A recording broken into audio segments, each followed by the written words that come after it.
Once upon a time, in a kingdom wrapped in warm sunlight and slow moving rivers, there lived a young princess named Elara. She was known throughout the palace for her kindness, though she was quieter than most princesses in stories.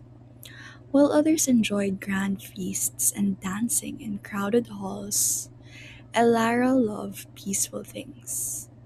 The sound of rain on the palace windows, the smell of old books in the library, and the gardens blooming beside the lake. Every evening, after lessons were done and the castle settled into calm, she would walk to the lake carrying a small golden ball her mother had once given her. She liked tossing it gently into the air while thinking about her dreams. Elara often wondered what life was like beyond the castle walls.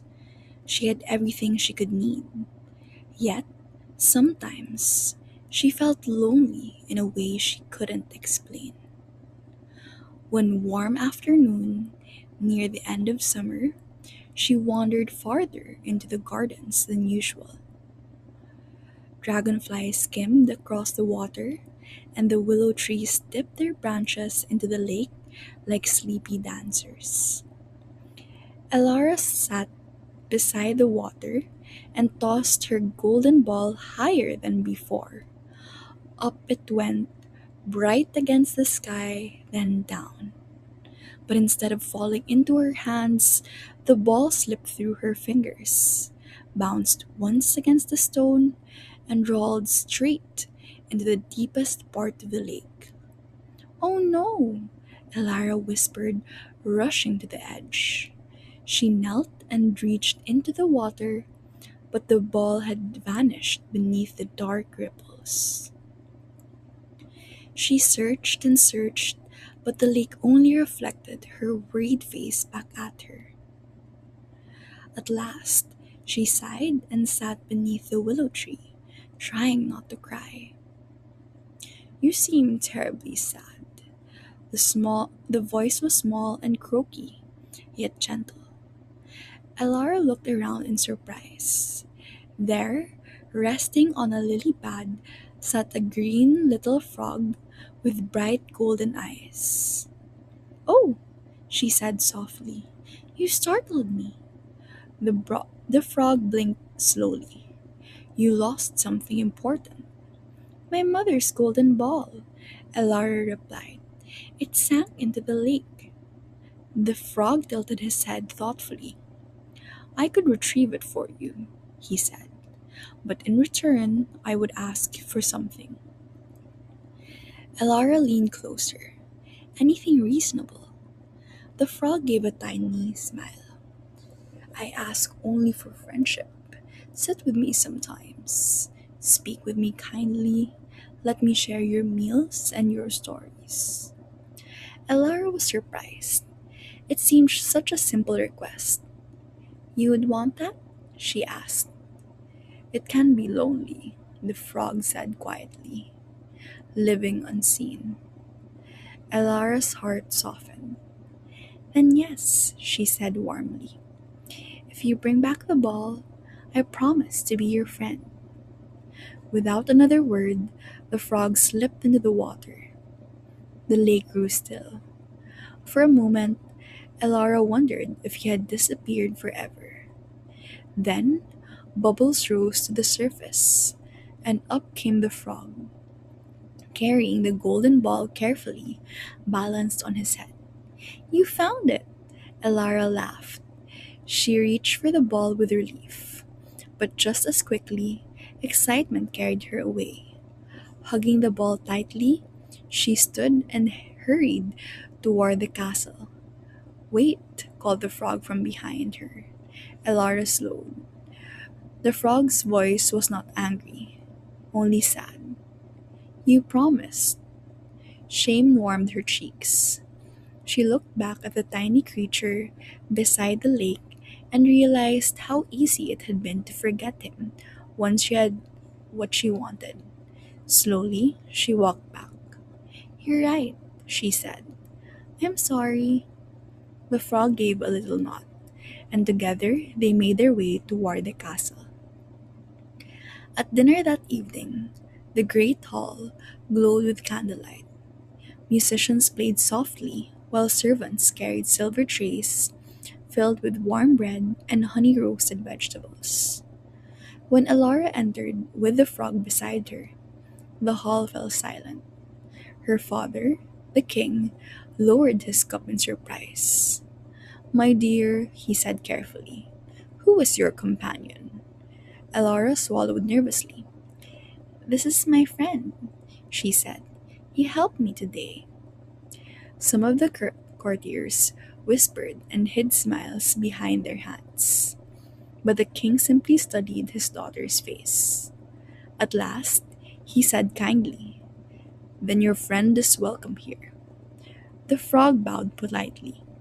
Elara smiled with relief. A tiny cushion was placed beside her plate, and the frog sat there happily while she told him about the gardens, her favorite books, and the clouds that looked like ships drifting above the castle towers. To her surprise, the frog was easy to talk to. He listened carefully. He never interrupted. And when he spoke, his words carried quiet wisdom. Over the next few days, they spent more time together. They walked through the gardens in the evenings. They watched the stars appear one by one above the lake. Sometimes, the frog told stories about distant forests, hidden streams, and moonlit places where fireflies danced like floating lanterns. "You speak as though you've traveled everywhere," Elara once said. "In a way," said the frog softly. But there was a sadness behind his smile that Elara could not understand. One rainy afternoon, thunder rolled across the sky, and Elara found the frog sitting silently at the window. "You seem unhappy," she said gently. The frog looked out at the rain for a long moment. "Long ago," he began, "I was not always a frog." Elara sat behind him quietly. "A powerful enchantress visited my home. She believed people cared only for beauty and status. To teach a lesson, she placed a spell upon me." Elara listened carefully. She said, "I would remain a frog until someone chose my friendship, not because they expected reward, but because they truly cared." The room grew still except for the rain tapping softly against the glass. Elara looked at him differently then, not with pity, but understanding. "You must have been lonely," she whispered. The frog nodded. "But lately," he said with a faint smile, "I haven't felt quite so alone." Elara's chest ached warmly. She realized she no longer thought of him as strange at all. He had become her dearest friend. As autumn arrived, the leaves in the gardens turned gold and amber. Elara and the frog spent long afternoons gathering fallen leaves and floating paper boats in the streams after the rain. One evening, while lanterns flickered along the palace paths, Elara noticed the frog seemed weaker than usual. "Are you unwell?" she asked. The frog hesitated. "The enchantment grows stronger with time," he admitted. "If it is never broken, eventually I may forget who I once was." Elara felt tears sting her eyes. "There must be a way." The frog looked at her gently. "Perhaps there is." The moon rose pale and silver above them. The air smelled of jasmine and cool water. "Elara," he said quietly, "real friendship is rare. You gave me kindness when you could have turned away. That matters more than you know." Elara's heart felt very full and very tender all at once. Without thinking too hard about it, she reached down and kissed the frog softly on the forehead. Not because she expected magic, not because she hoped for reward, but because she loved her friend dearly. For a moment, nothing happened. Then the wind stirred. The lanterns flickered brightly. Golden light shimmered around the frog, like sunlight dancing on water. Elara stepped back in astonishment. The little frog slowly transformed.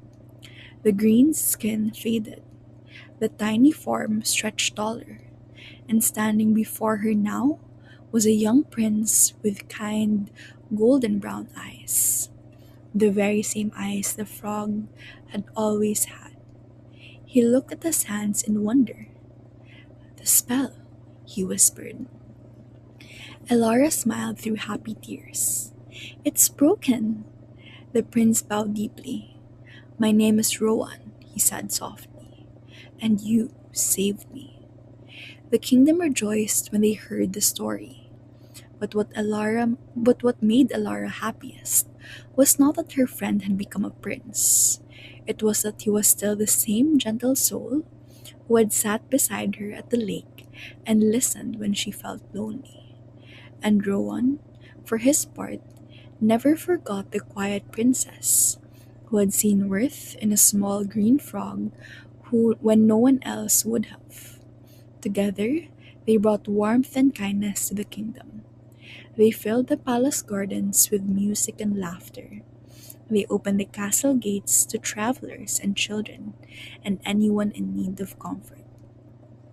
And on peaceful evenings, they still walked beside the silver lake beneath the willow trees. Sometimes, Rowan would smile and say, You know, losing that golden ball turned out to be the luckiest thing that ever happened to me. Elara would laugh softly.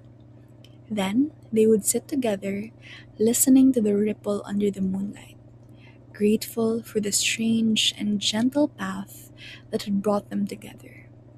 And so, in that kingdom, beside the silver lake, they lived happily and peacefully for many, many long years. The end.